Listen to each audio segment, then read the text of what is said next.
What's up? My name is Josiah Haken, and I've been working with homeless folks for over a decade. I'm convinced that one of the biggest reasons we have not been able to solve the homelessness crisis in our country is because we fundamentally do not understand why it happens or what or can be done about it. In this podcast, I'm going to interview friends of mine who have experienced homelessness firsthand, experts who have spent years of their lives trying to provide services and resources to their unhoused neighbors, and advocates and theologians who will help us think differently about the issue altogether. You are not going to agree with everyone I interview on this podcast. You may not even agree with me, and that is okay. Let's throw out our assumptions and consider the possibility that maybe there is more to this story than we previously thought. Welcome to the Neighbors with No Doors podcast. Amazing. Oh my goodness. I have the pleasure and the honor of chatting with someone who's had a huge impact on my journey into the streets, helping people who are dealing without homes. My soon-to-be friend, I hope, Shane Claiborne. Thank you so much for joining me, man. Heck yeah, man. Great to be with you. I'm grateful for all you're doing. Glad to be a part of the conversation, bro. Well, this just to give you background on what I'm trying to do here is I've been working in the streets with people who are dealing with homelessness in New York City and New Jersey for about 11 years now. Bless you. And I'm trying to, basically give people the chance to kind of rethink homelessness and rethink what their neighbors are experiencing who don't have a place to stay. And what you may not know is that you actually had a huge impact on my journey. Like 15 years ago, I was in central Pennsylvania working as a salesman for a kitchen remodeling company. And somehow I got a hold of the book, Irresistible Revolution. And I remember reading the story of the church that was going to be torn down. And I remember I was looking back over your book and even the subtitle, Jesus Was Homeless. That book actually was a huge part of my sort of launch into this world. So just thank you for the work that you've done and the impact you've had on my life. I just wanted to say that right off the top. It means a lot to me, and I wouldn't be here. Again, God uses little things and people from all over to impact folks and get them out in the streets and get them into the mission that God's calling them to do. So thank you for that. That means so much, man. And I'm so grateful to be a little part of your journey and to know of all the stuff you're up to now. So yeah, thanks for having me a part of the conversation today. So what was one thing I'm asking a lot of my guests and stuff is, what was your first introduction to the reality of homelessness? Like, if you look back on your life, was there a time where you look back and you're like, oh, wow, people don't have a place to stay? And was there a first sort of moment that you can think of for yourself that where homelessness came to become a reality rather than a theoretical thing? Well, there's a few of those. I grew up in a little bitty town in East Tennessee, uh, and so I didn't see a lot of people living on the streets. And I really hadn't been in a lot of big cities until I went to Philadelphia, where I went to college. And some of my friends in college said, "Hey, you know, every few nights or so, we go downtown to spend some time with folks that are living on the street and take some food and blankets and stuff. And you want to come with us?" And I said, "Yeah." And man, I'll tell you, I guess everything shifted from there. I met some incredible people. And they defied any kind of stereotypes. I met people that read the Bible in Greek and Hebrew, that folks that had gone to Harvard, folks that had been uh, professional football players that got, one of whom got addicted to uh, drugs after a football injury, and so it was just like so many different folks, but many of them had a real deep, genuine faith.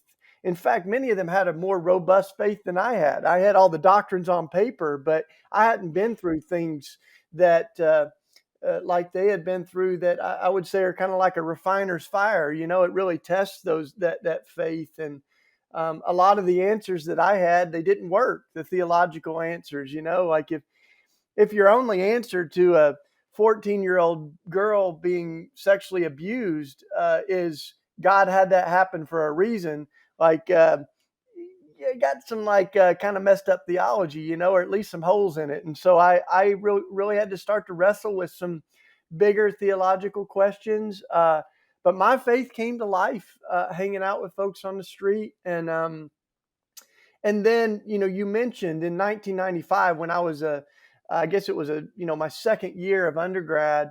That's when we heard about the families.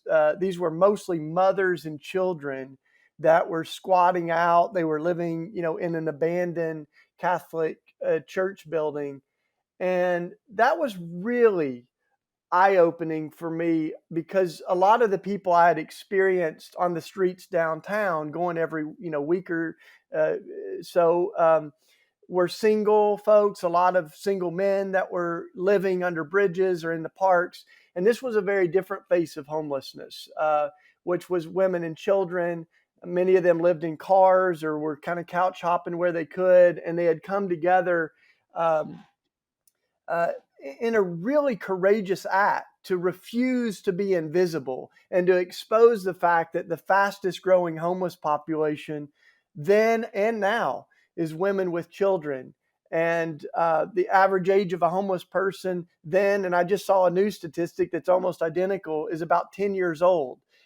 That's the average age of someone who doesn't have a home. But that's not necessarily who we think of when we think, homeless person or whatever.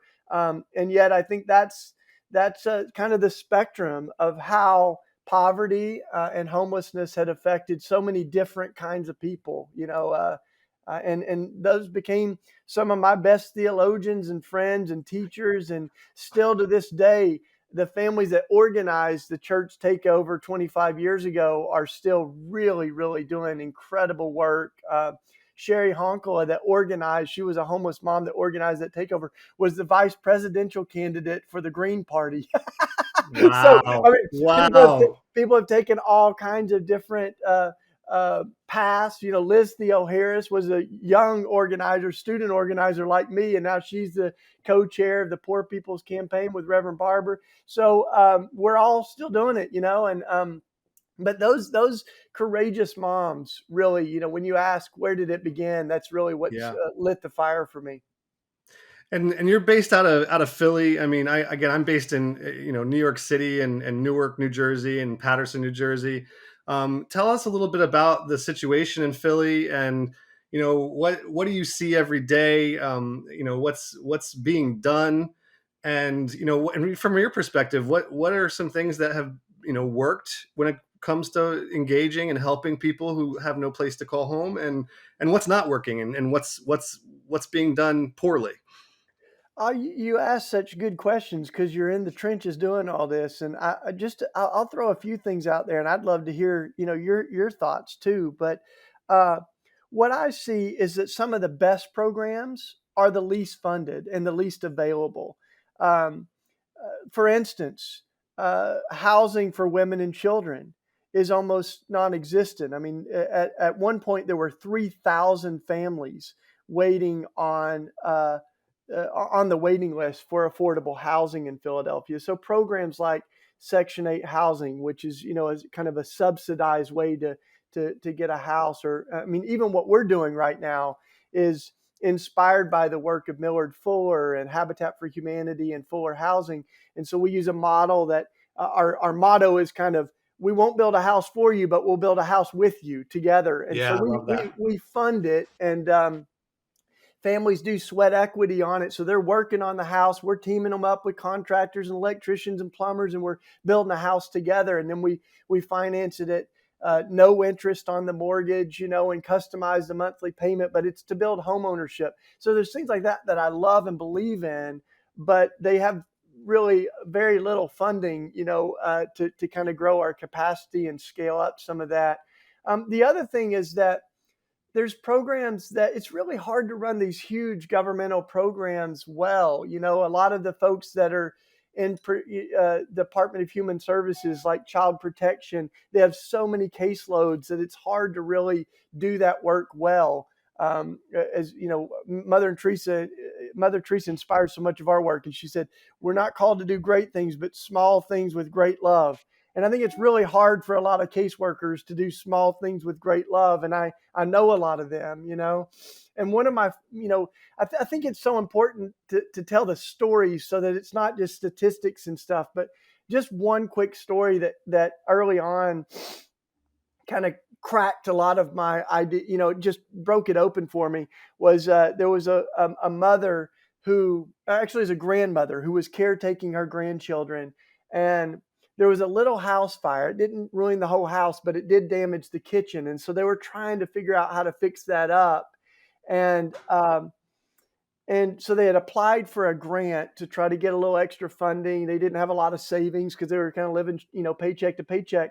And the Department of Human Services came in and they took her grandkids away because Hmm. they said this house is not, um, stable and fit enough for the kids to live in without helping her fix it. And so she obviously was devastated. And there are times where kids need to be protected and taken away, but this was not one of those, right? Yeah. And then um, she got a letter from the city after the kids were taken that said, "We're sorry, you don't qualify for prioritized funding because we're prioritizing families that have children and grandchildren living in the house with them."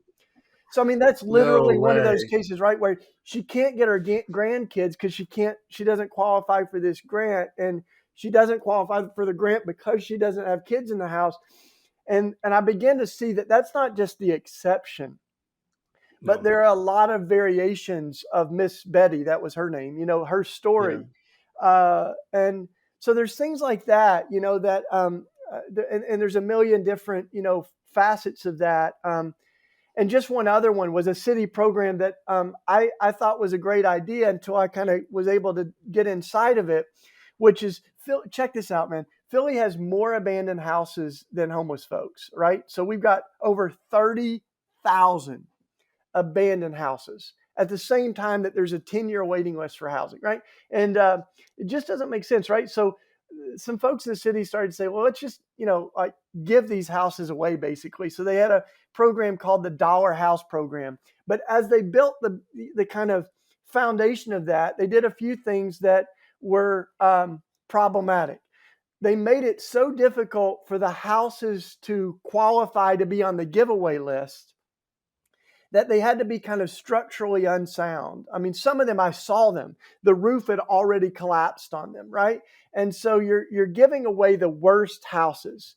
And they also made the criteria to qualify stricter than Section 8 requirements. So you had to be on a very, very limited income. So essentially, we're giving the worst houses to the people with the least income.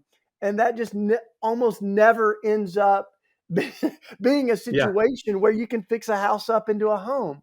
So there's Yeah. those ideas. But here's what I find is common, bro, is that it's when those who are forming the policies and stuff are not as directly in touch with those on the ground that you have some of those things happen, right? So that's why we always need the people who are directly impacted at the table. Maybe not even just Absolutely. at the table, but really helping lead um, the way so that we begin to see some of those blind spots, that develop. So, that's what I would say are just a few snapshots of what we see. I want to just say lastly that the opioid crisis has been Mm. absolutely devastating, dude. And Yeah. I mean, Philly, there's a New York Times article on, it's called the Walmart of heroin, that shows Yep. my particular neighborhood, and the impact that's had. But I have here on my desk one of the things that we did, inspired by the young people, the children and youth in our neighborhood, is they kept finding needles everywhere. And so we had a campaign called Need a Little Help, where we packaged Mm. up those heroin needles. I know not everyone can see this, but we put them in bottles and with quotes from our young people, and we delivered bottles of heroin needles to our public officials. And we did a press conference, and we had the health, the health commissioner and the different council folks and the mayor, and we delivered those as a plea for help. I mean, need a little help, Yeah. right? Um, but it was also very humanizing, and it showed the impact of what this really is. And I think that's what, where Dr. King also inspires me, is he says we have to make injustice uncomfortable, Mm. so that we have to expose it in a way that makes people uncomfortable so that they cannot be apathetic. They have Yeah. to take action. And I think when we delivered those jars of needles, it did that for some of our legislators. And one of our city council folks told me, I've put it right on my wall Hmm. in my office so I can remember the urgency of what's at stake. But losing over 1,000 lives a day to heroin, and we were very clear in that um, whole campaign that the solution is not more jails. The Yeah. solution is treatment and housing. That this is not doesn't need to be thought of as a crime as much as a health problem that needs treatment. And so we had a number of our folks that are in recovery from heroin that spoke at the press conference and that are helping us understand what works and what doesn't work when Yeah. it comes to heroin addiction and other substance addiction. So, um, but that's a new piece of it, man. I mean, like Yeah. it's a very different world when it comes to folks without housing in Philadelphia than it was uh, 25 years ago when our Yeah. primary drugs were, crack and much less so with, I mean, heroin's such a monster and fentanyl is Yeah. just so toxic and addictive and painful to see so many lives destroyed by it. And there's dynamics where it's not the people in the neighborhood that are using it. It's people Right. outside that are coming Coming in. in. So there's, economic dynamics there. There's so Yep. much, that it's a complicated ecosystem. Yeah, I mean, and it just reminds me of the just the reality for folks who are stuck in this sort of like vortex. It's like they fall between like the grandmother you mentioned who her grandkids were taken away and then she couldn't qualify because she didn't have grandkids. And I met a woman one time who told me that she was in the methadone program to actually try to stop using heroin, and she was getting treatment every day. And but what happened was is that the methadone was in combination with her Xanax or her anti-anxiety medications was causing her to kind of nod off or sleep during the afternoon when her kids would come home from school. But in a sort of a horrible ironic twist, it was actually her medication that qualified her for the apartment that she was staying in. So this was a mother who said, "I want to be a Mm. mom to my kids. I want to be there for my daughter, but if I stop taking my medication or if I go to treatment and get help, and like I will actually lose the subsidy that is allowing me to not be on the street and then losing my kid altogether." So there's all these dynamics where it's like damned if you do, damned if you don't. Like you kind of Totally. have to pick the lesser of two evils, which for me is one of my soapboxes. I tell people all the time, like people don't choose to sleep outside; they choose not to sleep in shelters, because and there's a world of difference, right? Like nobody would Totally. if would choose to turn down a private room with a private bathroom with heat. Like there's very few. The majority of people who are experiencing homelessness would gladly take that up, if they were presented it, but that's not what they're offered. They're offered a congregate setting, with a dozen other people in the same room snoring and keep disrupting their sleep. And so there's so many of these dynamics where the people have to choose one evil over another in order to survive. And I think a lot of folks don't realize that when they think of homelessness and they think of the folks that are being impacted the most. Totally. And I mean, one of the things that I kind of realize as you're sharing is that a lot of folks, myself included, that haven't been on public assistance or didn't grow up on it, we don't understand all of the dynamics that are at play, right? For instance, the leap between being on public assistance and having a full time job or a house is so huge. And in fact, people that begin to make some progress in having a more financially stable life are often penalized, right? If you Yeah. save a certain amount of money off of a Yep. part time job, then you end up totally losing your public assistance. So there's a lot of Yep. folks that are going, I can't provide childcare and health care and all of these things off of a part-time job or even a full-time job or even a couple of full-time jobs if they Yeah. don't have health coverage and stuff. So that's where I think we really got to rethink our public assistance, and um, uh, a lot of folks that think about welfare reform or something, it's just about getting people off public assistance. And I think our goal should be financial stability. So Yeah. why wouldn't we incentivize people saving up money so that they can have a process of, coming into more personal financial stability? But that I think that there's so many, there's a giant gap between public Mm. assistance and financial stability, right? And there's Yeah. not a real clear bridge of how to get from there to one to the other. Yeah, I mean, I know another guy who was getting his teeth done. He was working with his Medicaid was actually covering his dental work, and he found a really good job that was actually going to pay a decent living, but it would have disqualified him from Medicaid, because he would have started making too much money and he wouldn't qualify for Medicaid. So, but the job, while it may have paid him more, wasn't offering health benefits that would have covered his teeth work. And so now he was in this position where he's like, I can either, continue to live in the street, sleep in the subways, and get my teeth fixed, or I can take this job and not ever have the teeth that have a smile that I can be proud of for the rest of my life. And again, it's those dynamics, and it's just crazy to think about. Like, I love what you said about connecting the dots between the policy and the people. I remember back in when I first started in this work in 2011 or 2012. There was a huge the financial there was a financial crisis with in 2008, 2009, the housing bubble popped and people were losing their homes and budgets were crashing in terms of city governments. And Mayor Bloomberg at the time decided to slash the financial advantage program that provided rental assistance to Mm. low income New Yorkers in order to save money on the city budget. The problem he didn't think about was that by not paying their rent subsidies, they were all going to end up homeless and then end up being moved into the shelter system.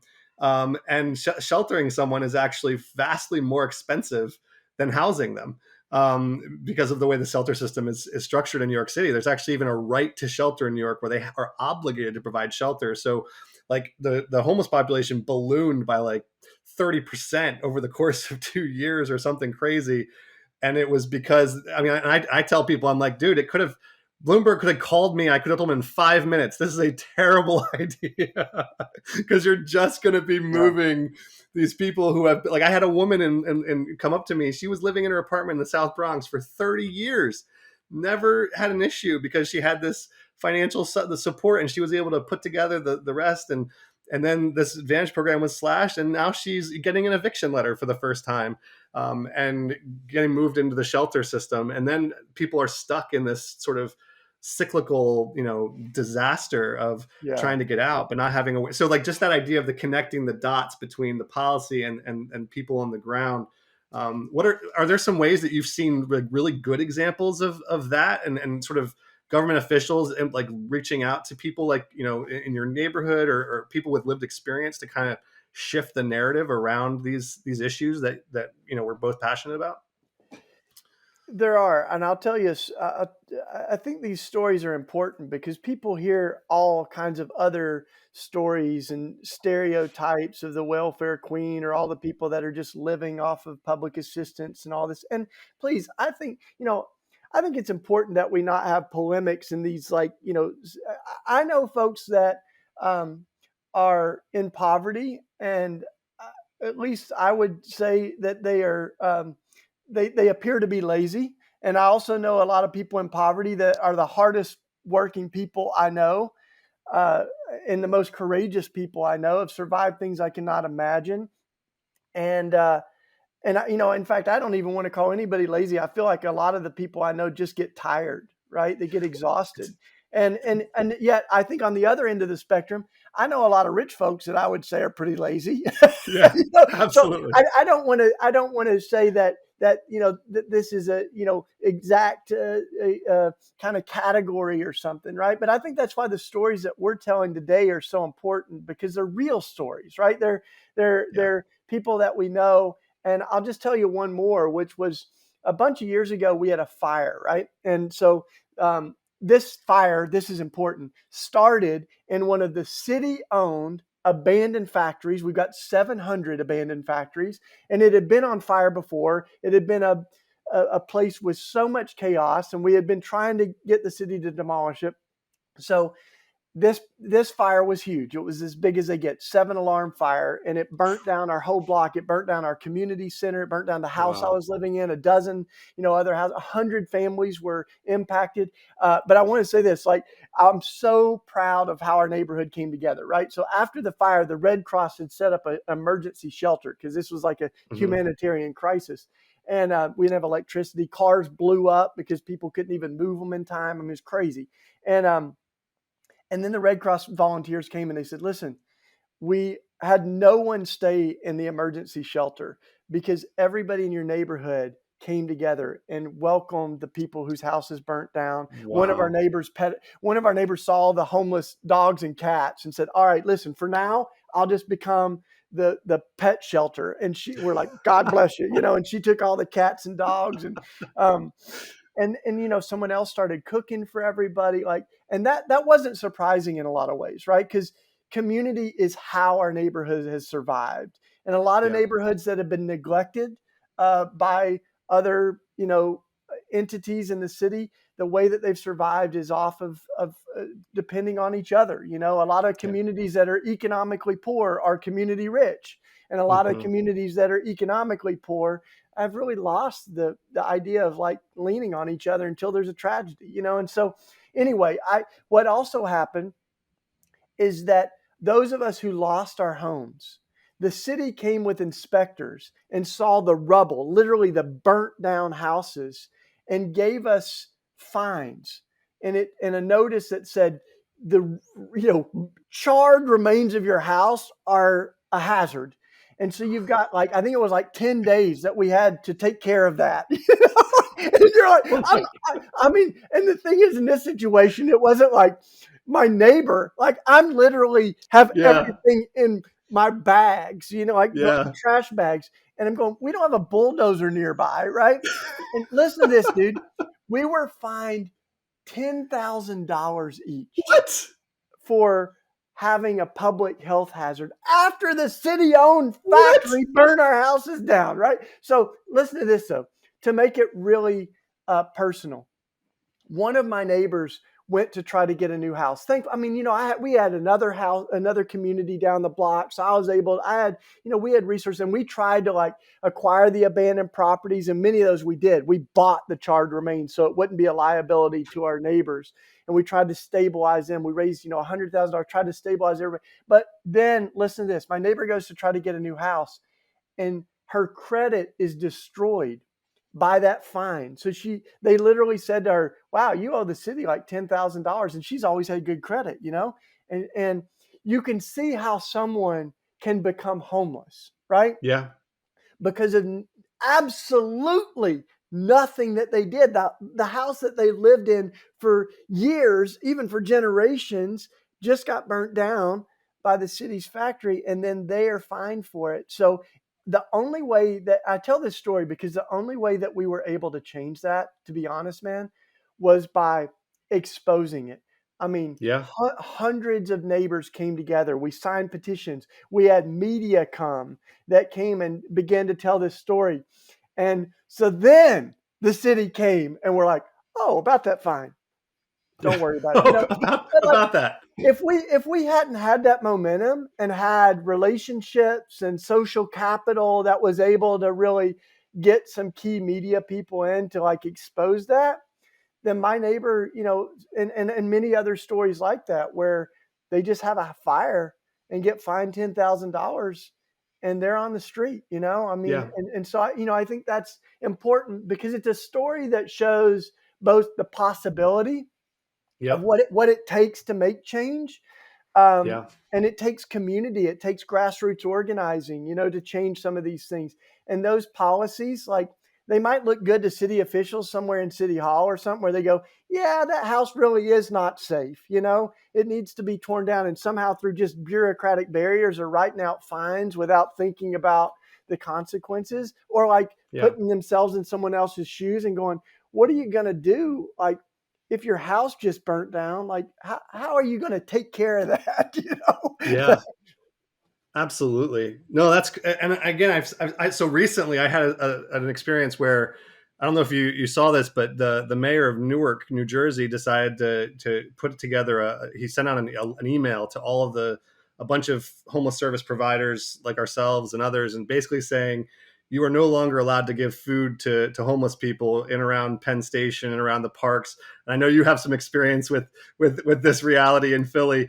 And you know what I again, now most of the people that got this email were, you know, marginalized themselves, and they're giving out, you know, kind of whatever they can collect, and they're like, we don't have the money to afford a fine or a ticket, so they're like, we'll just have to stop, I guess, because we know we love giving food to our neighbors and helping, but we just can't afford. Whereas our organization has a little more pull, a little more network, and so, you know, we were able to get the New York Times involved, and all of a sudden an article came out talking about how Newark was basically going to try to ban feeding programs, and the narrative shifted literally from like a Tuesday to a Friday. Like as of Tuesday, or like whatever it was the day exactly, they were banning feeding. They're going to ticket and fine anyone who gives out food. As of the following week, because of a New York Times article, all of a sudden they're offering permits. You can apply for a permit.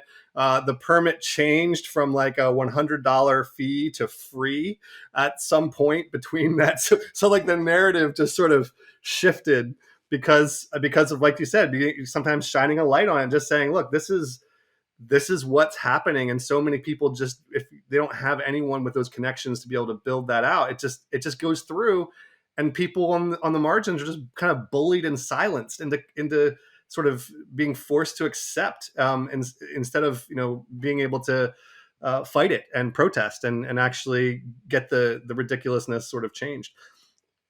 Yeah, yeah. I mean, those laws, you know, you think of history, and the people who have changed the laws have often been the folks that have exposed them by suffering the consequences of breaking them, you know, and Yeah. the beautiful holy work of civil disobedience, thankfully, is a great tradition for Christians. I mean, we've had a lot of great Christians go to jail, you know, Yeah. throughout history.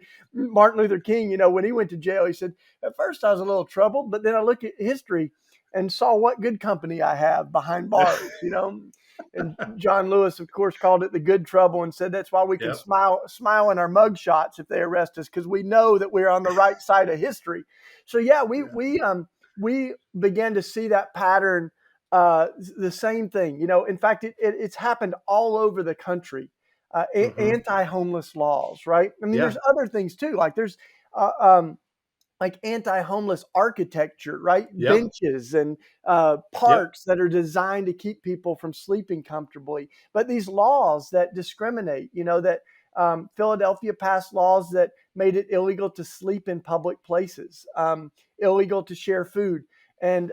And we you know, broke those laws and challenged them and went to jail and got fined, and we ultimately ended up winning. Many times we won in court. You know, at one point, I had a shirt on that said "Jesus is homeless," and the judge said, "Tell me about that." You know, and I said, "Well, the scripture says, you know, foxes have holes and birds of the air have nests, but the Son of Man has no place to lay his head." And the judge said, "You guys might stand a chance." and and we did, you know, we fought that through the court, and it was really powerful too, because the police came in so quickly when we were having we had a worship service first, but then we, you know, brought pizzas in and we were eating together, and that's what we were essentially arrested for. Was, well, it's breaking park hours. We were there when they said we couldn't be there in a public park, and we couldn't eat there, so they swarmed in and arrested us. And so some of our friends who were on the street had no intention of getting arrested, but they were. And so we decided we would be represented by our friend Alfonso, who we all knew as Fonz because he was smooth, Yeah. you know. And so he um, he stood up in court and basically said, "These laws are evil and wrong. We rest our Mm. case." and That's fantastic. Yeah, we all just said, "Yep, amen." There it And is. the judge was really sympathetic. The judge said, "Listen, the what's in question here is not whether or not these folks broke the law. I mean, it's very clear that they broke the law, but the question are the laws that we're passing that discriminate against some of our most vulnerable citizens. And he said, if it weren't Yeah. for people who broke the bad laws, we would still have slavery. Yeah. Think of the Underground Railroad. He said even the Boston Tea Party. I mean, like we if Yeah. it weren't for people who broke the bad laws, we wouldn't have the freedom that we have. And so he said, these are not criminals; they're freedom fighters, and dropped all of our charges. But we've had to keep fighting, just like you have. Yeah. And the interesting thing on this is that a number of times it's been the church and people of faith, not just Christians, but interfaith, like Yeah. people who are really compelled by love and compassion, and often by their faith to resist these policies. And so one of our arguments, man, you've probably used this one in court too, is that this is a part of our religious freedom. And that Hmm. that often gets abused, by folks that don't want Yeah. to comply with federal regulations or don't want to make a cake for a same-gendered couple in Right. Colorado or whatever. But for us, we argued that this is, a fundamental American constitutional thing that we talk about. Yeah. And so to say that we can't feed the homeless is to say that we cannot feed Christ, because that's what Yeah. we believe. We're not just feeding some pitiful poor person. It's Right. sacramental. We're feeding Jesus. He said, when I was hungry, did you feed me?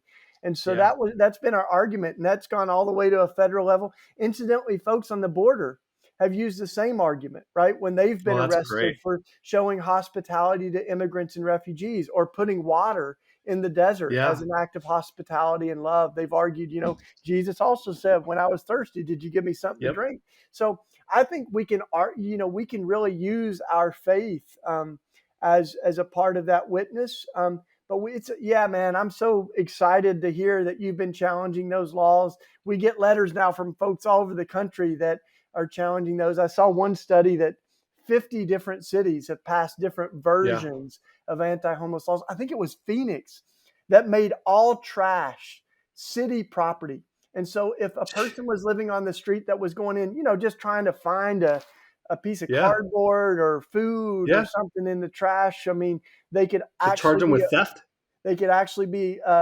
charged with theft. And in Atlanta for a while, they were charging people. They were waiting till people use the restroom, because obviously you got to go to the bathroom at some point. Yeah. And they would get them when they're in an alley, or off in a remote place in the park, trying to just uh, go to the bathroom. And there were cases where they were charged with sex crimes, with public What? indecency, that could Oh land my. people on the sex offenders list just because they couldn't find a restroom. So that's messed up. But you don't think of It's that so messed up. unless you know Yeah. people that are there, right? And so that, Yep. in Atlanta, they had a campaign which was awesome, dude. It was called uh, Pee for Free with Dignity. And it was a campaign, to have porta potties in public restrooms. I mean, Yeah. that's not the end goal, but the No, immediate but goal is to keep people from getting arrested and charged with a sex crime for taking a whiz. So it's harm yeah, reduction is what it yeah, is. I mean, totally. Yeah. if it's what you're trying. I mean, it's in New York City that there's no bathrooms anywhere. I mean, I know tourists who, the one of the I'm working on a book that I'm going to be publishing pretty soon to try to help people get kind of have tools to know how to respond to your homeless neighbors. And one of the things I end one of the chapters by saying that, if a person who's peeing outside or holding that, Heineken can, what has a place to live, he's not a homeless guy. He's just another Rangers fan, but, but, but if it's a homeless guy, all of a sudden you have this like Yep. police involved and like all this stuff. And it's like, well, we discriminate against people who have and have not based on what they have access to. And I'm sure you and I could talk for hours on this. I just have two questions I want to kind of wrap up with. I'd love your input on. One is kind of a personal one. I've been doing this 11 years. I know, again, I started after your book came out because, like I said, your book was one of the things that kind of like gave me that little kick to kind of start moving in this direction. And so you've been doing it longer. That's my point. And you've also been taking on some of the most devastating and painful realities that our culture has right now. I know I've been following your social media, and like with your fight against the death penalty and the losses that have recently happened as a result of people with disabilities and being executed. And I mean, so my personal question I want to ask is, how do you keep going? Like, how do you manage to continue? Like, is there some what is something that you do or that you've learned that you can share with people like me, maybe a little bit farther behind or coming up behind you, or maybe someone who's a college student right now or a high school student who's just getting in the game and just trying to activate their actions and their words to line up with their faith or with their passion. How do you sustain? How do you keep going? Mm. Oh, dude, I'm so grateful for to connect and to hear more about your own story, and just honored to be a little piece of it. And I can't wait to be giving your book out to everybody too. So, but I mean, I just think of last night. We had two executions yesterday, and I'm a part of a big coalition called Death Penalty Action that's been hosting vigils both on the ground in person and also hybrid, online. And man, last night during that vigil, we were on the phone with Matthew Reeves. One of his friends was on the live Zoom Facebook call with him when we heard the announcement that his execution would happen despite his intellectual disabilities. And I mean, every expert that's been with him knows that he functioned at a fourth grade level and didn't qualify for um, execution, by our Constitution. Not only was it unconstitutional, but it was just sickening. Yeah. But I'll tell you what how we get through that is by not feeling like you're alone, Mm. and by I mean everybody, including Matthew. I mean, literally one of the last things that he was hearing before he was executed last night was people that love him and people that are Mm. praying for him, people that are singing songs of hope and redemption, and speaking life into his death chamber. And so literally there's that place that says we're to bear each other's burdens. So I think we're carrying that together. One of my friends said, even Jesus didn't carry the cross by himself, like, Mm. talking about how someone else, um, you know, literally helped carry the cross as he was being executed. So, um, aside from all the cliche but true answers of self care, and I try to exercise and literally like do physical things like beating, blacksmithing and beating guns into plows are not just beautiful, but they're like therapy for me. But I do a lot of things to try to keep my joy and hope alive. I spend time with people who their faith is robust. And I think even, the intergenerational piece of this is so important. On the call last night, I think it was a 16-year-old high school student that is an organizer that was on with, Magdaleno, who organized with Cesar Chavez. And he must be, 80 years old now. And so I think we need that cloud of witnesses that crosses the generations, and the people who have survived so much. On our call last night were murder victims' family members, folks Mm. that their family members that their loved ones have been executed. And so it's really a community of folks together, whether it's the movement against gun violence or the death penalty, or to challenge homelessness and how those who need housing. Like we got to do it together, man. And Mm-hmm. we've got to take some courage from the fact that the whole story of Jesus is about a God who is in solidarity with those who are hurting, Mm. whether it's homelessness, refugees, people with brown skin or darker skin. Like Jesus was a brown skinned Palestinian Jewish refugee who died on a cross. Like Yeah. every part of his life was about a God who is not just confined to the comfort of heaven, but Mm-hmm. is entering into the struggle here on earth, even to the point of saying, my God, why have you forsaken me?" So, I mean, Yeah. think about that for a minute, y'all, right? Like, Yeah. even God felt the absence of God. Jesus Yeah. felt the absence of God and that long loneliness in that moment. And so we can, if that's where we're at, we're not alone. And so we really do need each other. And so that's why conversations like this are so important, man. It's so important to do it in community. So one last question, and it doesn't have to be a long answer if you don't want to be, but like, what are some practical ways that people listening that you've seen that's been really powerful in helping homeless folks? So like, you walk down the street, you see someone on the sidewalk, you see that guy panhandling the cardboard sign, the person under the freeway, or that mother, or with the with the children who's being kicked out of the church. But what are some simple things that every person can do, regardless of their experience or their professionalism or their expertise?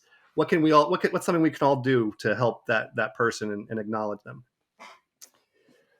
Wow. Well, I really believe fundamentally, I mean, we're made to love and be loved, and yet we protect ourselves. I mean, it's hard to make yourself vulnerable to everybody in every moment. And and so I think there's a dance there. There's a delicate thing of, what does it look like to be present with someone? And I really think part of our problem is a relational disconnect and a geographical proximity problem, not so much a compassion problem or a lack of love, but sometimes it's a lack of proximity and not being near to those who are hurting. It's not that, you know, folks that have money don't love poor people. It's that they often don't know many. And so I think the beginning is a relationship, Hmm. and is just being present. And maybe it's someone that, we pass on our way to work every day, and just carving out time to hear their story, and realizing, I think the temptation is to kind of um, box people in, right? That this is why someone's homeless. And I think there are so many different reasons that someone ends up not having housing, almost as many reasons as people have for ending up with Yeah. housing. And our stories are all different.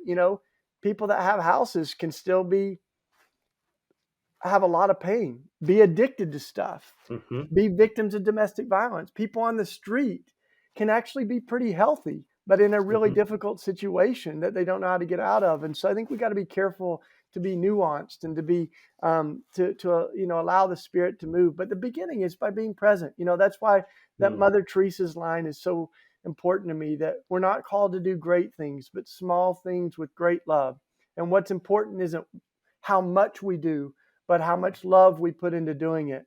So I might just leave us with those words to say that, whenever we encounter someone on the streets, what's important might not just be what we do, but how much love we put into doing it. It might just be, you know, grabbing a lunch and taking a few minutes to have it together. I know people that travel with socks and with gloves so that they can give them out. But if you just hand them off without having an Yep. encounter, I think, giving money can be a way to insulate ourselves from a relationship. You just drop $5 so you don't have to have an interaction. So it's Absolutely. less about like what we do and more about how much love we put into doing it. So it's try to be present with those who we meet, whether they have houses or whether they don't. Amazing, dude. Thank you so much. This has been incredible. Such an honor, man. Hopefully we can do it again, because again, there's so many things I just want to riff off of for the, for the next hour. So thank you so much, Shane. Thank you so much for being on this podcast, man. Yeah, you too, buddy. Let's do it again soon. Grateful for you. Keep in touch. I am so grateful that you took the time to listen to this episode of the Neighbors with No Doors podcast. I hope you found it helpful and empowering. Just so you know, I'm releasing a book that is also going to be called Neighbors with No Doors, and I would love for you to check it out. You can find it at neighborswithnodoors.com. You can like our Facebook page or follow along on Instagram and Twitter. I'd like to thank my producer, Rex Harson, for helping me put this together, as well as the many guests who gave me the gift of their time and their story. Have a great day. We'll see you next time.